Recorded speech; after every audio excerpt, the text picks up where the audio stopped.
माणूस जगाची प्रत्येक फसवणूक सहन करतो आणि कदाचित विसरतो, परंतु आपल्या प्रियजनांच्या युक्त्या आणि फसवणूक आपल्याला आयुष्यभर आठवते. विशेषतः जेव्हा तुम्ही तुमच्या प्रियजनांचा खूप आदर करता. तुमचा त्यांच्यावर स्वतःपेक्षा जास्त विश्वास असतो, पण ते तुमच्या नात्याच्या नावाखाली वापर करतात, तुमची फसवणूक करतात. आणि जेव्हा सत्य तुमच्या समोर येते तेव्हा तुम्हाला खूप वाईट वाटते आणि हे दुःख आयुष्यभर टिकते. मी माझ्या आयुष्यात माझ्या प्रियजनांकडून असाच विश्वासघात अनुभवला होता, ज्याची आठवण आल्यावर मला ताज्या दुःखात टाकले जाते. आज घरी आल्यावर मी सर्वप्रथम आईकडे गेलो आणि तिचे आशीर्वाद घेतले. घरी येताच प्रथम आईकडे जाणे, तिच्या चरणांना स्पर्श करून आशीर्वाद घेणे ही माझी सवय होती.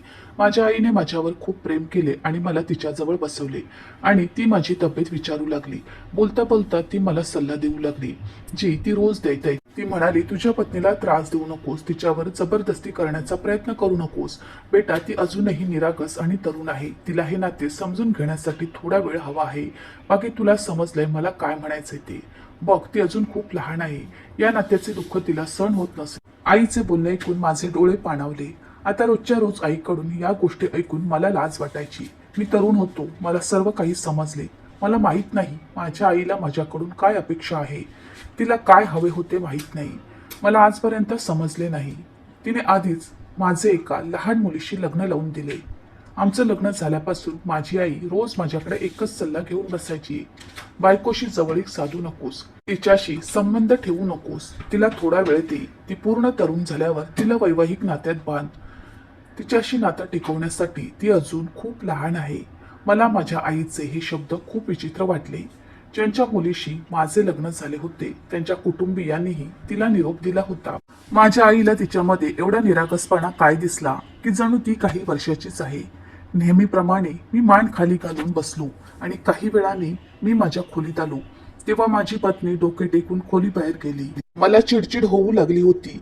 तिचे माझ्याशी कायदेशीर संबंध होते. मी तिचा नवरा होतो, तिच्यासाठी अनोळखी नाही. पण ती मला नेहमी टाळायची. मी खोलीत येताच ती खोली बाहेर जायची.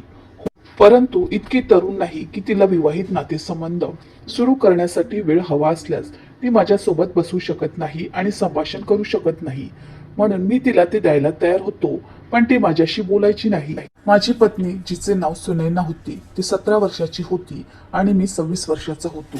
मी सहमत आहे की ती लहान होती, पण मला कल्पना नव्हती की तिला दुखापत झाली आहे.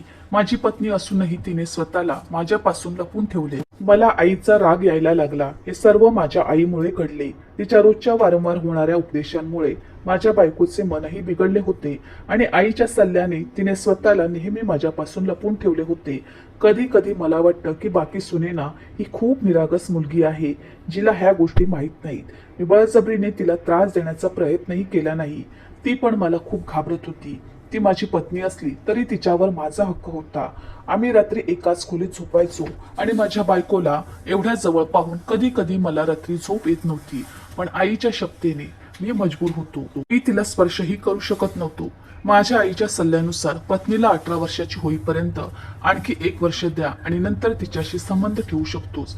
पण एक गोष्ट समजली नाही, मी तिच्याशी संबंध ठेवू शकत नसताना माझ्या आईने माझे तिच्याशी लग्न का केले? तिने अजून काही वर्ष वाट पाहिली असती आणि मग लग्न केले असते. मलाही लग्नाची पहिली रात्र आठवली. अशातच आईने मला खोलीत बोलावले. मी आईच्या खोलीत गेल्यावर तिने मला तिच्या जवळ बसवले आणि बायकोची लग्नाची भेट मला दाखवली. ती म्हणाली, हा एक ट्रस्ट आहे, मी सुरक्षितपणे ठेवीन. आता देण्याची वेळ नाही. तुझी बायको अजून खूप लहान आहे, तिला थोडा वेळ दिला पाहिजे, जेणेकरून ती या नात्यासाठी मानसिकदृष्ट्या तयार होईल. मग मी आश्चर्याने आईकडे पाहिलं. आईच्या इच्छेनुसार माझे लग्न झाले होते आणि या रात्री माझ्या मनात खूप स्वप्ने होती. माझे हृदय माझ्या पत्नीच्या सहवासासाठी खूप हताश झाले होते आणि माझ्या आईने माझ्या सर्व इच्छा मोडल्या होत्या.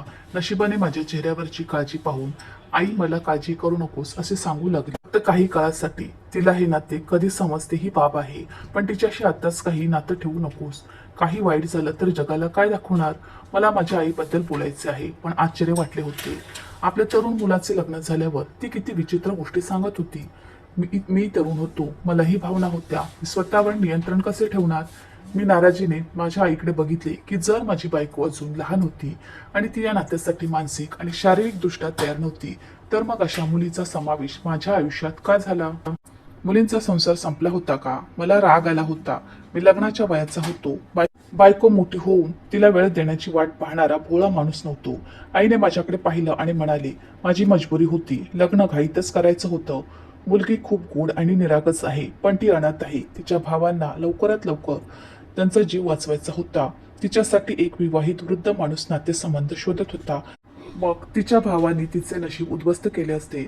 त्यामुळेच तिचे आयुष्य उद्ध्वस्त होण्यापासून वाचवण्यासाठी मी तिचे तुझ्याशी लग्न केले. हे सत्य कळल्यावर मी शांत झालो. माझी आई प्रेमाने म्हणाली, मला आशा आहे की तू माझे म्हणणे पाळशील. तुझ्या बायकोला आता काही बोलू नकोस, तिच्यापासून दूर राहा. त्यावेळी मुलगी खूप घाबरलेली असते. आईच्या अशा शब्दांचा मला राग आला, पण मी ते सहन केले. एखाद्या लहान मुलीला दुखत असल्यासारखे मला वाटू लागले. पण जेव्हा मी खोलीत गेलो आणि माझ्या पत्नीला पाहिले, तेव्हा मला आश्चर्य वाटले. तिचे सौंदर्य आणि नाजूकपणा मला तिच्याकडे आकर्षित करत होता. ती खूप सुंदर मुलगी होती. तिला पाहून माझे मन लाजेने भरून आले. वयाने लहान असूनही तिची तब्येत नक्कीच पाहण्याजोगी होती. म्हणूनच ती मला चांगली जमली.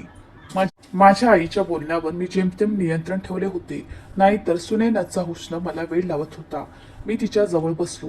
ती खूपच घाबरलेली दिसत होती, हे खरे. मी म्हणालो, काळजी करू नकोस, मी तुला इजा करणार नाही. तुला माझ्यापासून घाबरण्याची गरज नाही. मी तिचा हात धरला. खूप थंड पडत होती. मलाही माझ्या हातातला कप थरथरत जाणवत होता. तिच्या गुलाबी डोळ्यात अश्रू चमकत होते. भीतीने गुलाबी रंग अजूनच पांढरा झाला होता. मी म्हणालो, सुनैना, तुला इतकी घाबरायची गरज नाही आहे. मी तुला कोणत्याही प्रकारे जबरदस्ती करणार नाही. मी पण विचार करत होतो की ती मला बघून इतकी का घाबरली. तिच्या डोळ्यात भीती होती. जरी मी वेगळ्या प्रकारचा माणूस नव्हतो, ती जर सुंदर होती तर मी पण खूप सुंदर होतो आणि माझे वय जास्त नव्हते. मग तिला घाबरण्याचे कारण काय होते? मला लवकरच नोकरी लागली आणि माझ्या आईनेही माझे अचानक लग्न केले. अचानक झालेल्या या लग्नाचा मला धक्काच बसला. माझा धाकटा भाऊ अमेरिकेत शिकण्यासाठी राहत होता आणि मला आश्चर्य वाटले की माझ्या आईनेही त्याची वाट पाहिली नाही. त्या दिवसात माझ्या लग्नाची तयारी सुरू असताना त्याचे पेपर्स बाकी होते. मी माझ्या भावाला फोन करून माफी मागितली. तो अगदी शांतपणे म्हणाला, काही हरकत नाही भाऊ, मला सर्व माहिती आहे. माझी पण मजबुरी होती, त्यामुळे मी येऊ शकलो नाही. वैवाहिक जीवनाचा आनंद घ्या. संपूर्ण महिना माझ्यासाठी खूप व्यस्त असेल. तू लग्न कर आणि तुझं आयुष्य एन्जॉय कर. माझी वाट पाहण्यात काही फायदा नाही. आम्ही भाऊ एकमेकांच्या फार जवळ नव्हतो, पण माझ्या भावावर खूप प्रेम होते. माझ्या लग्नाच्या निमित्ताने माझ्या भावाची अनुपस्थिती मला खूप जाणवत होती, पण माझ्या भावाला अजिबात त्रास झाला नाही. लग्न सुरळीत पार पडले. मलाही काही अडचण आली नाही. पण आता माझ्या आईचं वागणं आणि माझी बायको माझ्यापासून लपून बसलेली आणि माझी आई मला नेहमी बायकोला हात लावू नकोस असा सल्ला देते. मी समजू शकलो नाही. माझी आई मला माझ्या पत्नीच्या सर्व जबाबदाऱ्या पार पाडण्याचा सल्ला द्यायची, पण त्याच वेळी तिने मला तिच्याजवळ जाऊ नकोस, ती लहान आहे, तिला काही समजत नाही असे सांगितले. पण हेही सत्य होतं. माझी बायको एवढी लहान नव्हती. ती एक चांगली तरुण मुलगी होती. ती माझ्या खोलीत झोपल्यानंतर तयार व्हायची, माझ्या खोलीत राहायची, ना तिच्या आईच्या घरी जायची ना तिच्या मैत्रिणीच्या घरी. तिने फक्त मला माझा हक्क दिला नाही. मी माझ्या बायकोकडे नुसती नजर टाकायचो. आईचा सल्ला सतत माझ्या मनात येत राहिला. काही वेळातच माझी चिडचिड होऊ लागली. हे उघड होते की मी देखील तरुण होतो आणि माझ्या भावना मला स्वस्थ बसू देत नाहीत. माझी पत्नी माझ्या पलंगाच्या एका जागेवर झोपायची. मी रात्रभर झोपू शकलो नाही. मला सगळं विसरून सुनैनाला मिठीत घ्यायचं होतं, पण मग आईचं बोलणं मी टाळू शकलो नाही. तिला कळलं तर तिच्या नजरेत माझ्या आदराचं काय उरणार असा विचार करून मी स्वतःला थांबवत असे. हे असे कोणते लग्न होते ज्यात पत्नीपासून अंतर राखावे लागते? ऑफिसमध्ये काम करावं असंही वाटत नव्हतं. मला आयुष्यात फक्त शांतता हवी होती.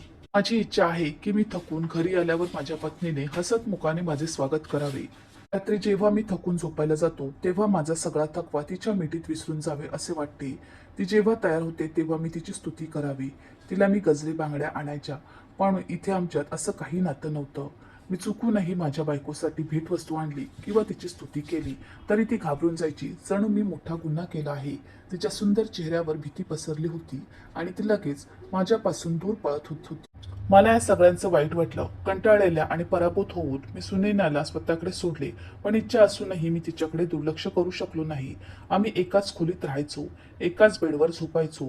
हे सर्व माझ्यासाठी कठीण होते. सुनैना अशी मुलगी होती जिला पाहून चांगल्या मुलांचा स्वाभिमान डळमळीत होईल. मी अजूनही तिचा नवरा होतो. ती एक सुंदर नाजूक मुलगी होती आणि जेव्हा मी तयार उभी राहिली तेव्हा मला तिच्यावरून नजर हटवता आली नाही. माझ्या आईने हे सर्व पाहिले होते आणि ती एकांतात मला म्हणायची, विनय, हे काय वागणे आहे? मला दिसले की तू सुनैनाकडे अधिक धीर गंभीर नजरेने पाहू लागला आहेस. तू माझा सल्ला विसरलास. आईचं बोलणं ऐकून मला लाज वाटायची. माझ्या आईने माझा जीव वाचवला. परत आल्यावर मी पण काही बोलू शकलो नाही की जर तुला सुनैनाला वेगळं ठेवायचं होतं तर तू माझं लग्न का केलंस, आणि तुला तिला वेगळं ठेवायचं आहे तर तू तिला तुझ्या खोलीत अलगद झोपव. माझ्या खोलीत पाठवू नकोस. मला स्वतःवर नियंत्रण ठेवणे कठीण झाले. माझी आई पण विचित्र गोष्टी करायची. मी तिला पाहू शकत नाही आणि स्पर्श करू शकत नाही. मी ऑफिसमधून थकून आल्यावर ती किचनमध्ये व्यस्त असायची आणि जेवण करून रूममध्ये गेल्यावर तिची एक झलक पाहण्यासाठी तासन तास वाट पाहायचो. पण ती खोलीत येत नव्हती. मी दमून तिची वाट पाहायचो. मला झोप लागली की ती शांतपणे यायची, बसायची, कोपऱ्यावर आडवी पडायची आणि झोपायची. आयुष्य असेच जात होते. एकदा माझा स्वतःवरचा ताबा सुटला. झोपेत असताना माझा हात तिच्या छातीला लागला. माझ्या भावना पेटल्या होत्या. माझ्या हृदयाचे ठोके आवाज करत होते. स्वतःवर ताबा ठेवणे कठीण झाले होते. अचानक मी तिला माझ्या छातीशी ओढले आणि तिचे चुंबन घेतले. माझ्या या कृतीने तिला धक्काच बसला. जे काही घडले ते अचानक घडले आणि माझ्या छोट्याशा कृतीने ती किंचाळू लागली, ती ओरडू लागली. आवाज ऐकून माझी आई देखील खोलीत आली आणि मला माझ्या कृतीबद्दल हजार गोष्टी सांगू लागली. ती म्हणू लागली की तुला लाज वाटत नाही. मी तुला खूप वेळा समजावले आहे की ती अजून लहान आहे, तिला थोडा वेळ दे, पण तुला तुझ्या तारुण्यावर ताबा नाही.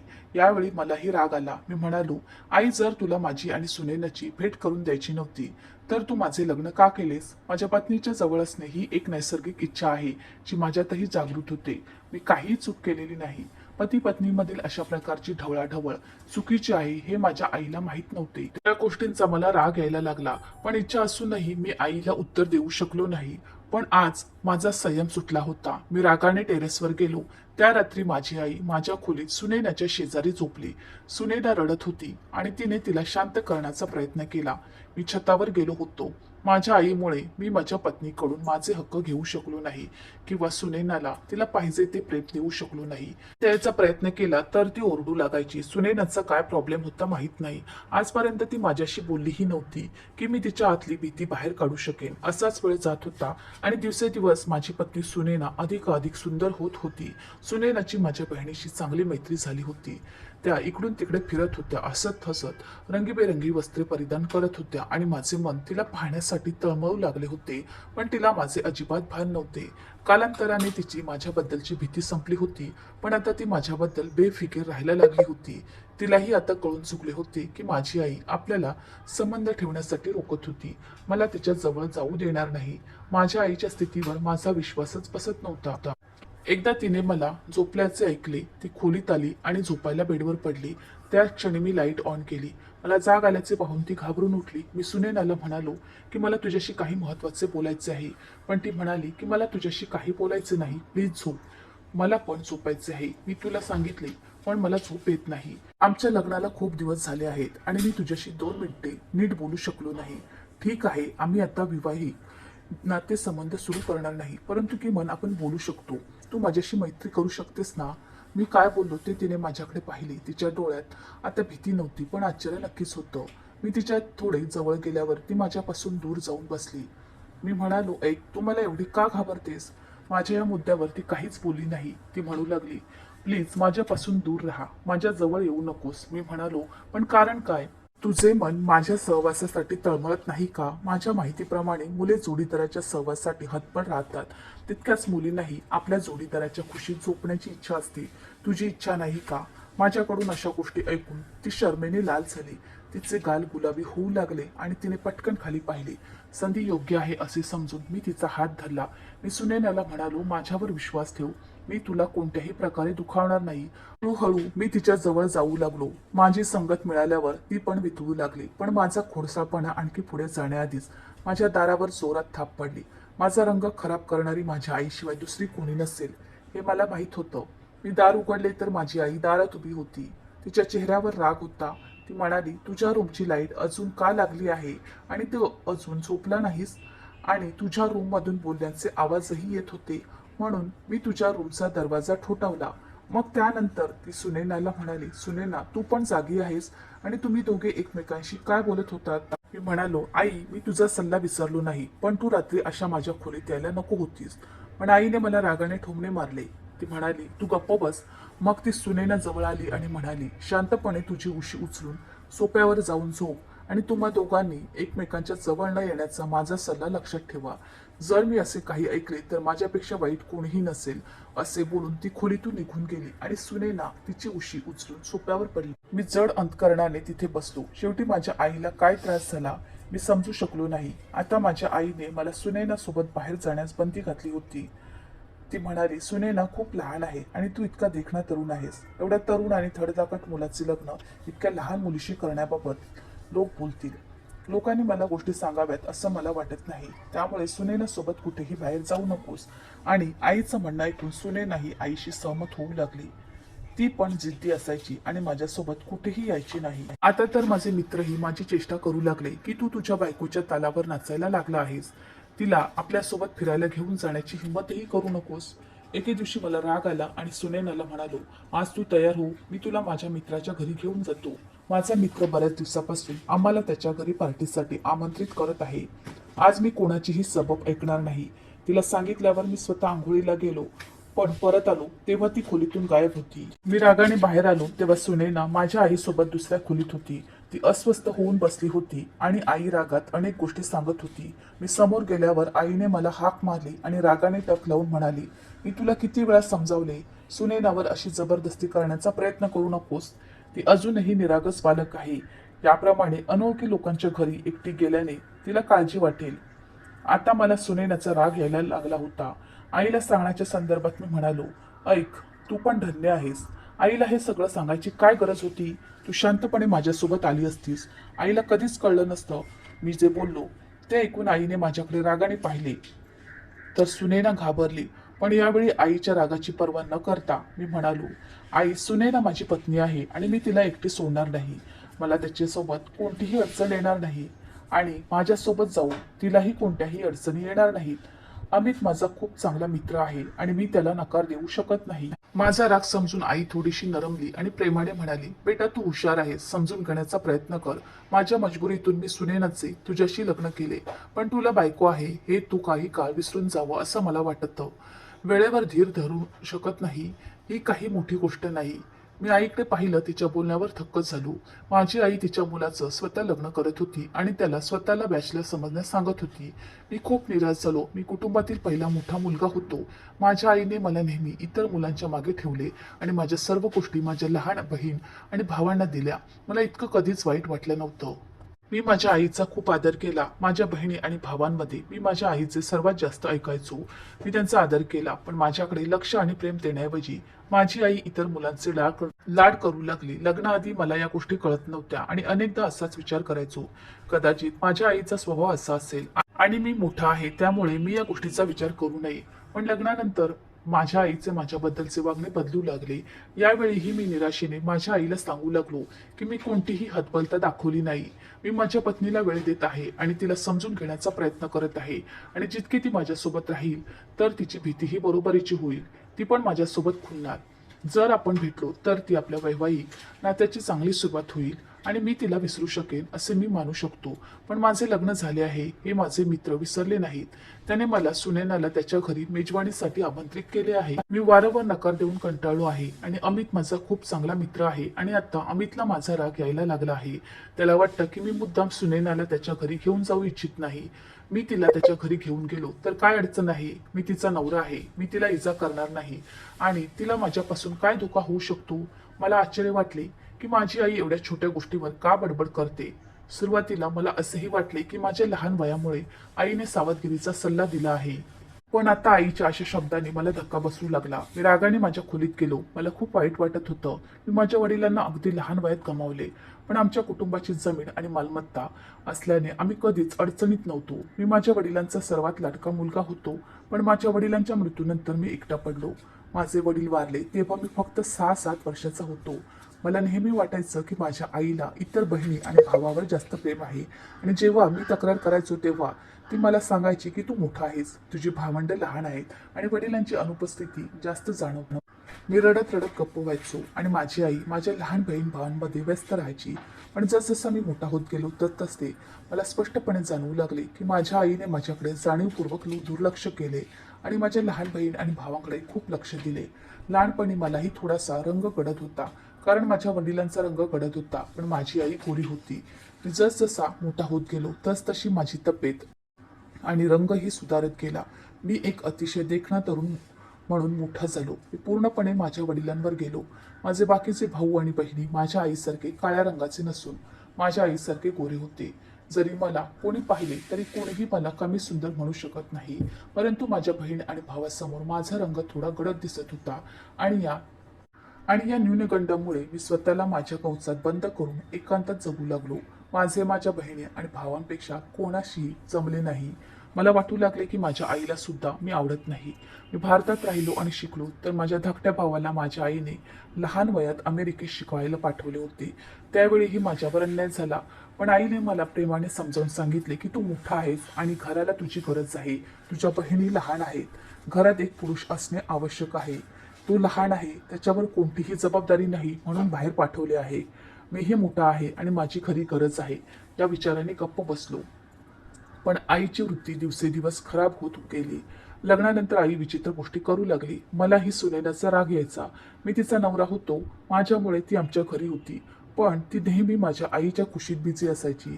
एका पार्टीवरून माझी आई आणि सुनैना यांच्यात झालेल्या नाट्यामुळे माझी चिडचिड झाली होती. रागाने घर सोडले आणि माझ्या मित्राच्या घरी गेलो. माझा मित्र आश्चर्यचकित होऊ लागला. म्हणाला, तू बहिणीला का नाही आणलीस?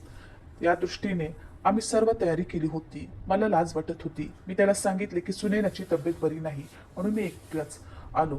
माझा मित्र माझ्याकडे आश्चर्याने पाहू लागला. त्याने मला बसवले आणि गंभीरपणे बोलू लागला. मला सांग, तुझी समस्या काय आहे? सुरुवातीला मी त्याला टाळण्याचा खूप प्रयत्न केला, पण कदाचित त्यानेही माझ्या नजरेतील सत्य वाचले होते की नक्कीच काहीतरी प्रॉब्लेम आहे. तो म्हणाला की तुझे लग्न सामान्य नाही हे मला कसे तरी समजले आहे. काही अडचणी येत आहे. तू आनंदी दिसत नाही. माझ्या मित्राच्या प्रश्नावर मी मान टेकवली. आता मी त्याचे शब्द नाकारू शकत नव्हतो. मी माझ्या वैवाहिक जीवनात खरंच आनंदी नव्हतो. हे लग्न आता माझ्यासाठी ओझं बनलं होतं. माझ्या मित्राच्या प्रश्नावर मी इतके दिवस दाबून ठेवलेला राग माझ्या आत फुटला. मी त्याला माझ्या आईबद्दल आणि सुनैनाबद्दल सगळं सांगितलं. आईच्या अन्यायाने मी माझ्या बायकोपासून दुरावलो होतो. माझ्या मित्रालाही आश्चर्य वाटू लागले. तो म्हणाला की मला तुझ्या आईचे आश्चर्य वाटते आहे आणि म्हणाला की आंटीला हे हवं आहे की तुझ्या बायकोला समजवते. उलट ती तिच्या सुनेला तुझ्यापासून दूर ठेवते आहे. मी शांतपासून त्याचं ऐकत होतो. मी माझ्या आईबद्दल अशा गोष्टी कधी ऐकल्या नव्हत्या, पण आज मला तिचा राग येत होता. माझा मित्र म्हणाला, मला तुझी अवस्था बघून हसायलाही येत आहे आणि रागही येतोय. तू पुरुष कसा आहेस? तू तुझ्या बायकोवर ताबा ठेवू शकत नाही. माझा विश्वासच बसत नाही की तू तिच्याशिवाय इतक्या रात्री कशा घालवल्या. तो हसला आणि म्हणाला, तू स्वतः म्हणतोस की तुझी बायको तरुण आहे आणि तुला तुझ्या तरुण बायकोला सांभाळता आले नाही. मी अमितला विचारले की मला काहीतरी उपाय सांग, मी काय करू? माझी पत्नी स्वतः माझ्या कंपनीसाठी उत्सुक होईल आणि माझ्या जवळ येईल. माझे बोलणे ऐकून अमित विचारात बुडाला. त्याचं लग्न झाले होते. मी म्हणालो, असा मार्ग शोध की सुनैना स्वतः माझ्यावर प्रेम करू शकेल आणि माझ्या जवळ येईल. पण तो विचित्र सल्ला देऊ लागला. त्याने जे सांगितले ते ऐकून मी घाबरलो. मी म्हणालो, नाही, मी ते करू शकत नाही. तू घाबरत राहिलास तर तुझी बायकोही अशीच भाव खात राहील, असे तो म्हणाला. तिचे लग्न झाले आहे, आता मूल नाही. तुझ्या आईच्या वागण्यावरून असे दिसते की तुला आयुष्यभर बॅचलर ठेवेल. मीही विचारात हरवून गेलो होतो. त्या दिवशी मी घरी पोहोचलो तेव्हा सुनैना खोलीत झोपली होती. तिच्याकडे बघू लागलो. आता मला माझा राग आवरता येत नव्हता. आमच्या लग्नाला 3 महिने होणार होते. घरात वाईट परिस्थिती वाढलेली. ती मोठी मुलगी होती. लग्नानंतर ती दिवसेदिवस सुधारू लागली. खोलीच्या अंधुक प्रकाशात तिचं सौंदर्य मला वेड्यात काढू लागलं. मी लगेच खोलीतून बाहेर पडलो आणि आईच्या खोलीत गेलो. आई फक्त माझीच वाट पाहत होती. तिने विचारलं, कुठं गेला होतास? कधीपासून फोन केला होता? मी म्हणालो, मी एका मित्राच्या घरी गेलो होतो. माझ्या मनात माझ्या मित्राचा प्लॅन चालू होता. ती चांगली होती. घरी बहिणी नव्हत्या. मी आईला विचारले, जेवलीस का? आई म्हणाली, हो, मी जेवले आहे. मी थांबू शकत नाही आणि तुझी बायको पण जेवून झोपली आहे. तिला झोपायची इतकी घाई होती की ती मला दूध द्यायलाही विसरली. मी अजून झोपले नाही. मी पटकन उभा राहिलो. मी म्हणालो, मी दूध गरम करून देतो, तू औषध घे आणि आरामात झोप. आई मला आशीर्वाद देऊ लागली. माझ्या मित्राच्या योजनेनुसार मी दुधात झोपेचे औषध मिसळले आणि ते दूध आईला दिले. माझी आई गुदमरली आणि लवकर झोपी गेली, कारण दुधात औषध होते. मी सहजतेने सुनैनाच्या डोक्याजवळ पोहोचलो. मला जाग आल्यावर ती पूर्णपणे घाबरली होती. नेहमीप्रमाणे ती घाबरली आणि माझ्यापासून दूर जाऊ लागली. पटकन मम्मीजी मम्मीजी म्हणू लागली. पण मी पुढे जाऊन तिच्या तोंडावर हात ठेवला आणि तरीही ती ओरडली तरी काही उपयोग होत नव्हता, कारण माझी आई आधी झोपलेली होती. तिची हाक ऐकायला कोणीच नव्हते. हळूहळू मी तिच्या जवळ येऊ लागलो. मी म्हणालो, सुनैना, तू माझी बायको आहेस, तुला माझ्यापासून घाबरायची गरज नाही. पण ती मला जबरदस्तीने ढकलून देऊ लागली. आज मी सुनैनाचे ऐकले नाही. मी तिचे थरथरते शरीर माझ्या मिठीत घेतले आणि तिला आश्वासन दिले की तू माझी पत्नी आहेस आणि मी तुला इजा करणार नाही. हळूहळू मी तिला माझ्या मिठीत माझ्या प्रेमाची जाणीव करून देत राहिलो होतो. तीही आता वितळू लागली होती. आता तिने स्वतःला सोडवण्याचा प्रयत्न करणे सोडून दिले होते आणि तिने स्वतःला माझ्या मिठीत सोडताच मी पण तिला माझ्या मिठीत घट्ट पकडले. त्या रात्री मी तिला तिचे हक्क दिले. आमच्या दोघांमध्ये जे काही घडले ते खूप पूर्वी व्हायला हवे होते. लग्नाच्या 3 महिन्यानंतर आज माझ्या लग्नाची रात्र होती. माझे प्रेम मिळाल्यावर तिच्या आतली सगळी भीती दूर झाली होती. पण तिने मला जे सांगितले त्यामुळे माझ्या डोक्यावर आभाळ कोसळले. मग मला समजले की ती मला इतकी का घाबरते, ती माझ्यापासून का पळून गेली. सकाळी उठलो तेव्हा सुनैना शांत बसली होती आणि आई रागाने बसली होती. मी काही गुन्हा केला नव्हता, पण मला माहित नाही का तरीही मला काळजी वाटत होती. माझी आई रागाने म्हणू लागली की मी नकार दिला होता तरीही तू सुनैना सोबत जबरदस्ती का केलीस. माझ्या हिमतीवर आई रागाने खदखदत होती. सुनैना सुद्धा अलगद तोंड करून बसली होती. रात्री जरी तिचा मूड खूप आनंदी झाला होता, पण आता मला माहित नाही की माझ्या आईने तिला कोणता ट्रॅक ऐकवला होता की रडल्यामुळे तिचे डोळे सुजले होते आणि आताही तिचा चेहरा उतरला होता. मला काहीच बोलता येत नव्हते. सुनैना आईला सांगू लागली की त्याने माझ्यावर जबरदस्ती केली आहे. मी नकार दिला, पण माझ्या नकारानंतरही विनय राजी झाला नाही आणि पुढची गोष्ट आईने सांगितली तर मला आश्चर्य वाटले. डोळे उघडे ठेवून आई काही चुकीचे बोलली आहे का हे पाहण्यासाठी मी आईकडे पाहू लागलो.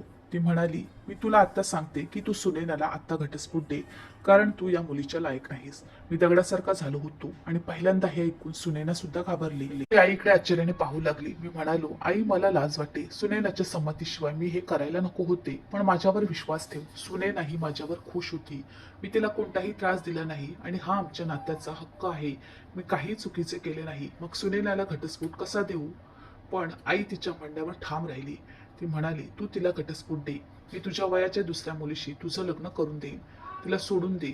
मला आश्चर्य वाटले, पण आई अविचल राहिली. घटस्फोटाबाबत ती वारंवार बोलत होती. आता सुनैना रडायला लागली. ती म्हणाली, नाही, असं करू नकोस. कृपया मला घटस्फोट देऊ नका. यापुढे मी तुझ्याबद्दल आईकडे तक्रार करणार नाही. मी चूक केली आणि आईकडे तक्रार केली. फक्त मला घटस्फोट देऊ नकोस. माझ्या भावांना माझी गरज नाही. मी घटस्फोटानंतर गेले तर माझी बहिणी मला घरी राहू देणार नाही. आता ती रडायला लागली. कधी आईची माफी मागायची, कधी माझी माफी मागायची. तिच्या विनंतीवरून आई तिला गप्प करू लागली. ती म्हणाली की तुला या घरातून कोणीही हाकलून देणार नाही. मी गोंधळलो होतो. डोकं धरून बसलो. पत्नी रडत होती आणि आई घटस्फोटावर ठाम होती. गोंधळामुळे मी घराबाहेर पडलो. मला चक्कर येत होती. सुनैना पण आली होती वाटेत. पण माझ्या आईला असे काय झाले की ती घटस्फोटासाठी आग्रही होती हे मला माहित नाही. घरात शोककळा पसरली होती. सुनैना तिच्या वस्तू गोळा करून खोलीतून निघून गेल्यावर मी घाबरलो. मी आईला प्रश्न विचारल्यावर ती शांतपणे बोलली, आता ती वेगळी राहणार आहे. तू तिला घटस्फोट दे. मला राग येतो. मी तिला घटस्फोट देणार नाही म्हणालो. ती माझी पत्नी आहे आणि मला तिच्यासोबत राहायचे आहे आणि सुनैनाही माझ्यासोबत राहण्यास तयार आहे. तिची माझ्या विरुद्ध कोणतीही तक्रार नाही. काल तिने तुझ्या तोंडावर हे सिद्ध केलं आहे. पण माझ्या आईने मला समजवण्याचा प्रयत्न सुरू केला आणि घटस्फोटाचा आग्रही धरला आणि मीही साफ नकार दिला. बरेच दिवस निघून गेले होते. आई नुसतीच माझ्याशी वाद घालायची. माझी पत्नी पुन्हा माझ्या समोर आली नाही. त्या दिवसात माझा धाकटा भाऊ अमेरिकेहून परतला होता. हे ऐकल्यावर तोही मला समजावू लागला की अशा तरुण बायकोलाही हाच त्रास होतो. बघ भाऊ, तिला घटस्फोट देऊन तिची सुटका कर. पण मी नकार दिला. मी माझ्या भावाला सांगितले की आधी मी तिला घटस्फोट दिला असता, पण आता मी सुनैनाला सोडू शकत नाही. आमचे नाते अधिक घट्ट झाले आहे. मी पाहिले की तिला स्वतःला घटस्फोट नको आहे. माझी आई माझ्यावर रागावून अलगद बसली होती आणि माझा भाऊही समजावू लागला होता की मी सुनैनाला घटस्फोट द्यावा, पण मी तिला घटस्फोट देत नव्हतो. माझ्या कुटुंबियांनी कुलूप लावून ठेवले होते. मला तिला भेटूही दिले नाही. आता मला माझ्या घरच्यांच्या अज्ञानाबद्दल वाईट वाटत होतं. मला कोणी साथ देत नव्हते. मला त्या रात्री सुनैना काय म्हणाली होती ते आठवू लागले की विनय, तू खूप चांगला आहेस, पण तुझी आई म्हणायची की तू खूप वाईट माणूस आहेस. तुझ्यासोबत राहणे योग्य नाही. तुम्हाला स्त्रीच्या इज्जतीची पर्वा नाही. तू माझ्यावर जबरदस्ती करशील, तू मला ओरबाडशील, तू मला नुकसान करशील, तू मला त्रास देशील, हे तुझी आई मला म्हणायची. तर रात्री सुनैना खूप खुश होती आणि मला सर्व काही सांगत होती. मला आश्चर्य वाटले की माझी आई माझ्याबद्दल सुनैनाला असे का म्हणते. एके दिवशी माझा भाऊ नाराज झाला आणि म्हणाला की भाऊ, प्लीज सुनैनाला घटस्फोट दे आणि घरात शांतता परत कर. पण मी स्पष्ट नकार दिला. मग माझा भाऊ आईशी भांडू लागला आणि सर्व सत्य सांगत राहिला. त्याने जे उघड केले ते ऐकून मला धक्का बस कसले वास्तव माझ्या समोर आले. म्हणजे माझा भाऊ सुनैनाच्या प्रेमात होता. त्याला शिक्षण घ्यायला जायचे होते, पण मी आईला मुलीबद्दल सगळं सांगितलं आणि सुनैनाही त्यावेळी होकार दिला. पण अचानक माझ्या सासूबाईंचे निधन झाले. तिच्या बहिणींना तिचे लवकरात लवकर लग्न करायचे होते. जेव्हा माझ्या आईला हे कळले तेव्हा ती अस्वस्थ झाली. त्यावेळी माझा भाऊ भारतात येऊ शकला नाही. माझ्या आईने नेहमीप्रमाणे माझा वापर केला. त्या मुलीशी माझे लग्न लावून दिले. मला सुनैनापासून दूर ठेवण्याचा माझ्या आईचा हेतू होता. लहान भाऊ आल्यावर तिला घटस्फोट देईल आणि त्याचे लग्न करेल.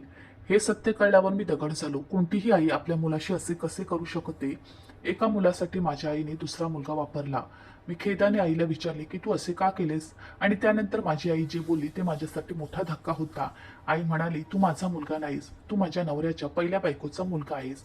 आई म्हणाली, तुझ्या वडिलांनी माझ्या मुलांना कधीच आपली मुलं मानलं नाही. सर्व मालमत्ता तुझ्या नावावर हस्तांतरित केली आहे.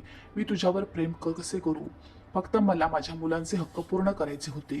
मी उदास नजरेने आईकडे पाहत राहिलो. माझ्या आईला काही वाटलं तरी मी तिला माझी खरी आई मानलं. माझ्यापेक्षा माझ्या वडिलांच्या पैशाचा माझ्या भावा बहिणीला जास्त आनंद झाला.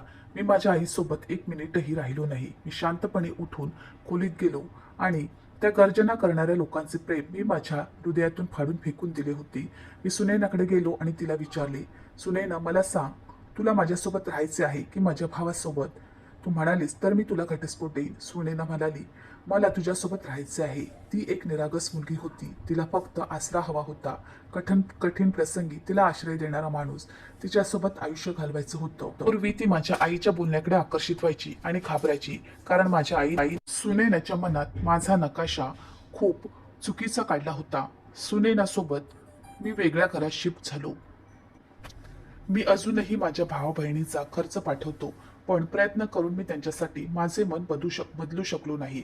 पण आता मी कधीच माझ्या सावत्र आईला भेटत नाही, ज्या लोकांनी आयुष्यभर फक्त माझा वापर केला होता. परंतु देवाने मला माझी पत्नी म्हणून एक सुंदर भेट दिली. माझी पत्नी सुनैना माझी खूप काळजी घेतली. ती माझ्या प्रत्येक संकटात मला साथ देते. जर तुम्हाला ही कथा आवडली असेल तर चॅनलला लाईक, शेअर अँड सबस्क्राईब करायला विसरू नका. Thank you.